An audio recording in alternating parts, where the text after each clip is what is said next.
আমার বাসায় DB, police, RAB সবাই গিয়েছে। আমি কারোর সাথে একটু কথা বললাম বা একটা ছবি তুললাম, বললো যে আমার তো ববি অনেক ক্লোজ। কেউ কেউ আছে যে ফালতু টপিক নিয়ে ভাইরাল হতে চায়, আমার ছবিটা ইউজ করবে এই জন্য আমাকে মানে পে করেছে খুব রসালো ওয়েতে। প্রথমেই লিখছে ববির স্বামী কথিত স্বামী, এবং ওইগুলো দেখে কিছু টিভি চ্যানেলও হয়তো বা ওরকম আসছে। তো এটা খুবই অবাক করার মতো একটা বিষয়। এখন আমার এত রিলেটিভসরা বাইরে থেকে সবাই কল দিচ্ছে যে কি ঘটনা, আসলে আমরা জানি না তোমার বিয়ে হয়ে গেছে, তোমার স্বামী কোত্থেকে আসলো।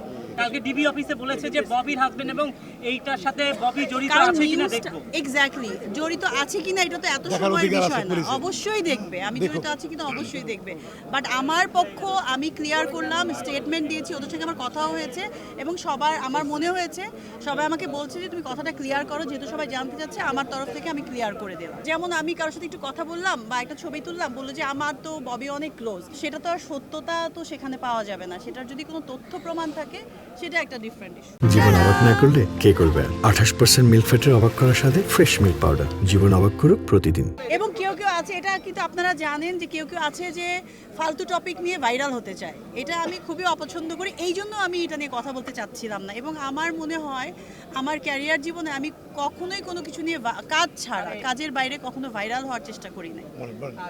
আমার বাসায় ডিবি, পুলিশ, র্যাব সবাই গিয়েছে, চুরি হয়েছে যেটার জন্য।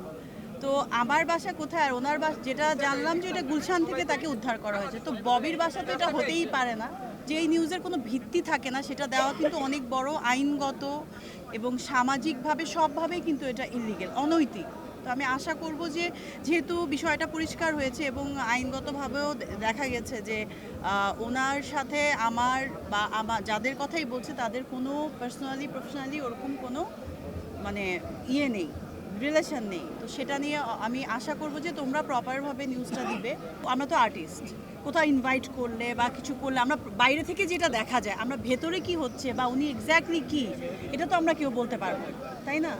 তো এই জিনিসটা ক্লিয়ার হওয়া দরকার। অ্যাজ এ আর্টিস্ট আমাকে সম্মান করে যদি চেয়ারে বসতে দেয় বা ওকে কেউ বসতে দেয়, টপ চেয়ারে কোনো আর্টিস্ট গেলে আসলে সবাই চেয়ার ছেড়ে বসতে দেয়।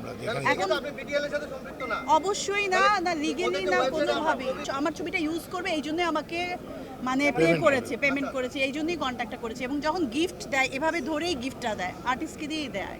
এবং আমরা যখন কোনো অফিসে যাবে কোথাও যে চেয়ারটা ছেড়ে ওইখানে বসতে দেয়, এখন ওই ছবিগুলো ইউজ করে যদি কেউ বোঝায় যে তা উনিই হচ্ছে এখানকার, তাহলে আমি তো ওইটার সঙ্গে আসলে কোনোভাবেই রিলেটেড না। আমি তো আর্টিস্ট, আমি তো সিনেমায় কাজ করি।